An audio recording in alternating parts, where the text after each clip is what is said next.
Hello बच्चों, let's read this question. The question says which of the following is related to cell theory. तो हमें यहाँ पे बताना आउट ऑफ द फॉलोइंग कौन सा रिलेटेड है to cell theory. First statement given है सभी लिविंग ऑर्गेनिज्म कंपोज होते हैं of cells and product of cells. Second given है proposed by Schleiden and Schwann. Third given है modified by Rudolf Virchow. Fourth statement given है all cells arise from pre-existing cells and last given है omnicellula है cellular। तो कितने statement यहाँ पे related है टू सेल थ्योरी हमें बताना है। सिर्फ one of the above options given है, only two of the above, only four of the above, यहाँ पर ऑल फाइव। तो सबसे पहले यहाँ पे अगर हम बात करें रिगार्डिंग की कॉन्सेप्ट, तो जो की कॉन्सेप्ट इस क्वेश्चन में यूज किया गया है that is cell theory. Cell theory के बारे में यहाँ पे अगर हम डिस्कस करें तो जो सेल थ्योरी है it was together formulated by Schleiden and श्वान।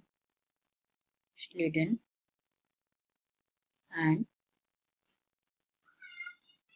श्वान propose the cell theory, but उन्होंने ये एक्सप्लेन नहीं किया था कि न्यू सेल्स कैसे फॉर्म होते हैं। तो लेटर रुडोल्फ विर्चो जो थे, रुडोल्फ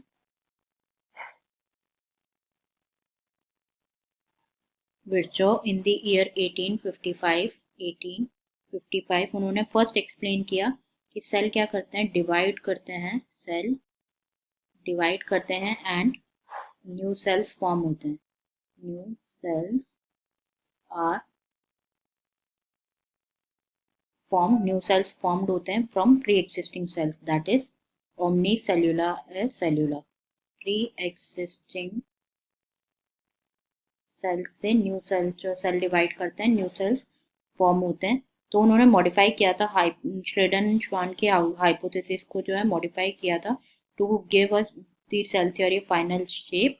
तो जो सेल थ्योरी आज समझी जाती है that is first point is सभी लिविंग ऑर्गेनिज्म जो है कंपोज होते हैं of cells and product of sales.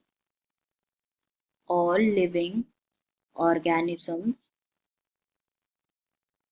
Are composed of cells and products of cells, products of cell।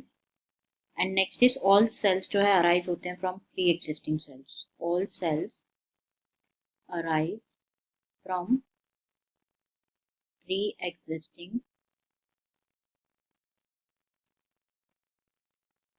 Sales. तो यहाँ पे अगर हम देखें तो स्टेटमेंट्स गिवन है सभी लिविंग ऑर्गेनिज्म कंपोज होते हैं of cells and product of cells. Yes, this is regarding cell theory. Propose की गई थी बाय श्लेडन एंड श्वान, ये भी करेक्ट है। मॉडिफाई की गई थी बाय रुडोल्फ विर्चो, ये भी सही है। सभी सेल अराइज होते हैं from pre existing cells, that is omni cellula cellula. सभी स्टेटमेंट्स जो है करेक्ट है रिलेटेड टू सेल थ्योरी, इसलिए हमारा आंसर हो जाएगा T, that is all five points are related to cell theory. I hope you understood it well. Best of luck.